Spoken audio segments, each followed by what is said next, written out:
Welcome to the Indian Newslink podcast series Coffee with Kamil by Kamil Lakshman.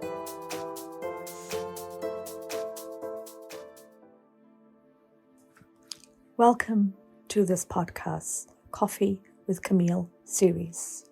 This is Kamil Lakshman.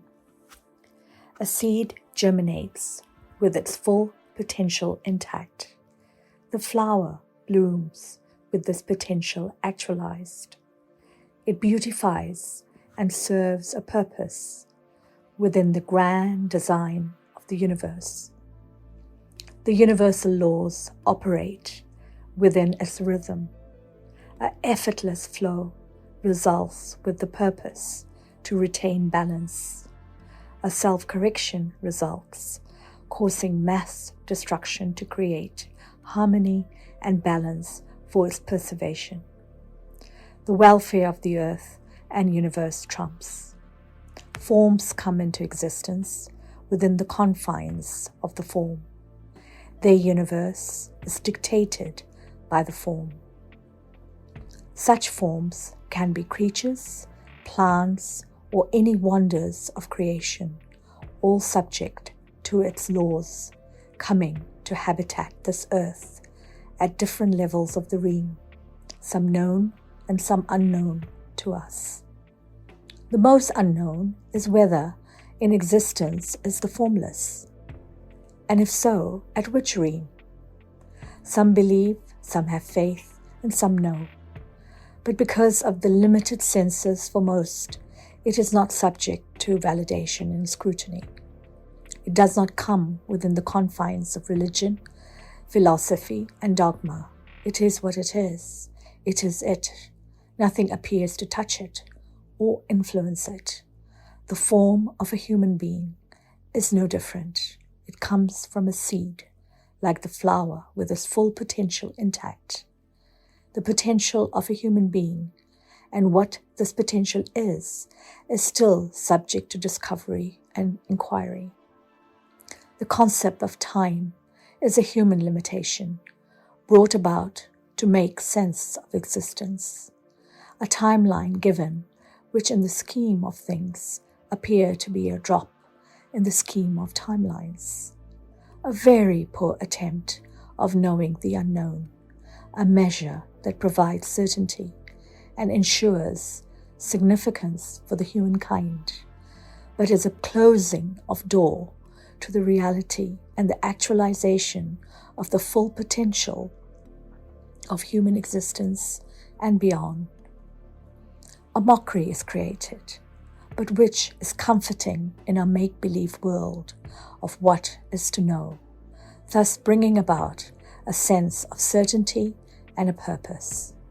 The what if is difficult to swallow because it implies a vastness, timelessness, and disconnect to significance of existence and the unknown. A human life so full of meaning and significance, so dear to those that treasure it, yet, in the scheme of the design, provides an opposite perspective. In this perspective, it holds no special significance. There is no meaning. There is no good or bad, noble or immoral, worthwhile or unworthy. Whatever it is, it is. It belongs in the moment and captured as such. Life is lived as is. No past, no future matters or has any significance. It is only what it is in the now, this moment. A human life is like the flower, best in the full bloom. These are what dreams are made of, dear to one passing through it. Then there is this warm, fuzzy feeling of togetherness, of belonging, of being part of something that gives a sense of oneness. This is what we want to hold on to make it special, to give it meaning. Otherwise, there is an emptiness, a void, a journey to find it, to be wanted, to be special, to be significant, to be different. This is a beautiful reality to aspire to, if not found. If found, is it real or an illusion that can never be a reality, but always a mirage, always luring one to it, a feeling of discontent lurking not far away. The child, like a budding seed, is full of potential and beauty, but innocent as to its eventual end. After birth, an end is guaranteed, yet this obvious fact is not apparent. This knowingness is missing. What a strange phenomenon. So foolishness exists when we seek permanence. The design does not allow for it, yet we approach it as if it does. Where does such disconnect stem from? I love my life. I love my things. It looks so pretty. I like acquiring it and looking at it. It belongs to me. It is mine. My family, my children, my religion, my country, my values. I belong to my family. They belong to me. Without them, I cannot exist. They are my anchor, my purpose. I am better than others. I am the best. They are not as good as me. I am better. I have something to give that others do not have. I am significant. I am special. I am different. I know more. I know that person. I know their intentions. My religion is the only religion. My way is the best way. My thoughts are right. Wow. It continues on and on.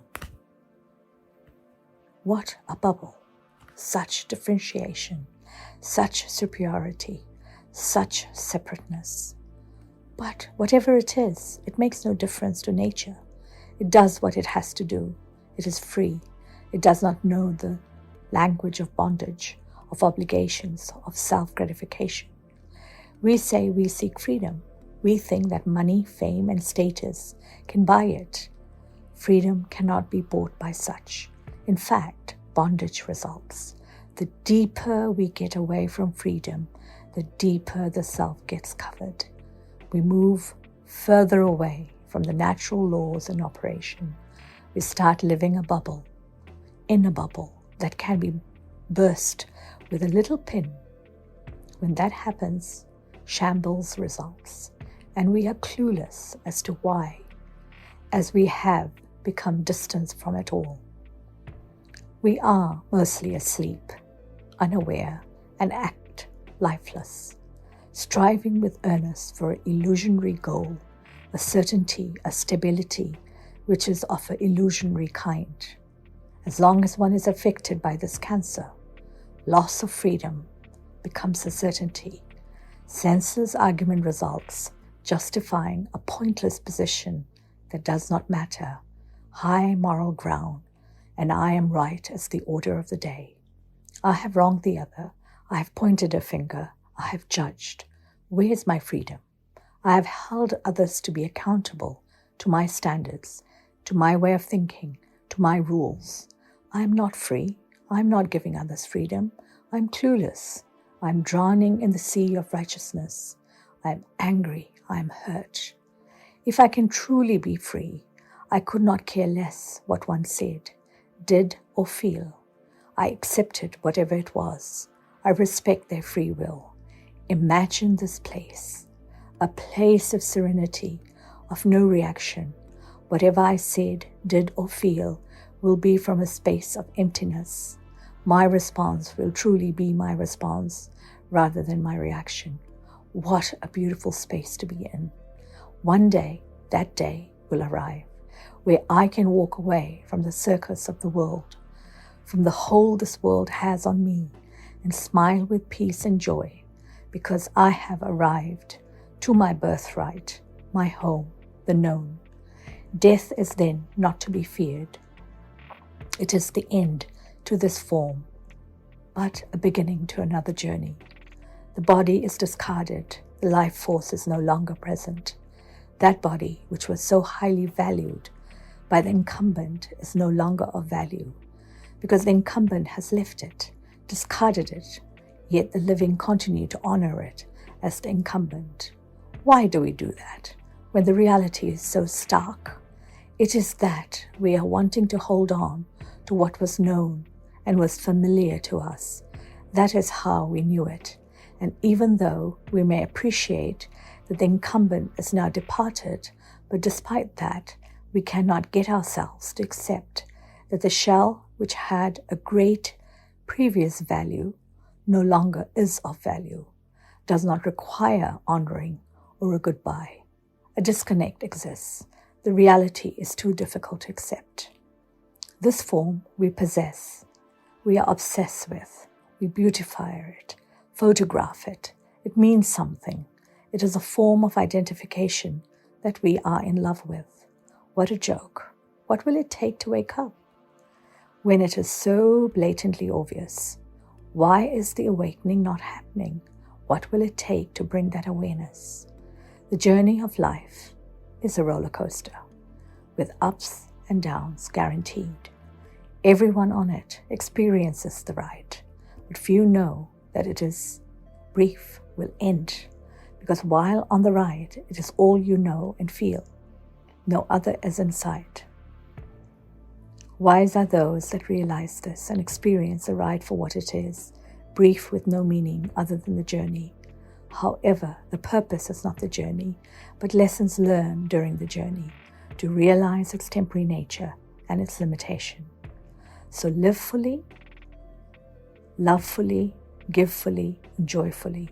Maybe we bring something with us, and maybe we take something with us. That is subtle. We do not bring or take anything tangible. That is obvious. Yet we behave as if it is not obvious. What will it take to get sight and for the blindness to be removed? When is it going to happen? What will it take for awareness to arrive and set up home? The waiting continues. Thank you for listening to the Indian Newsling podcast series Coffee with Kamil by Kamil Lakshman.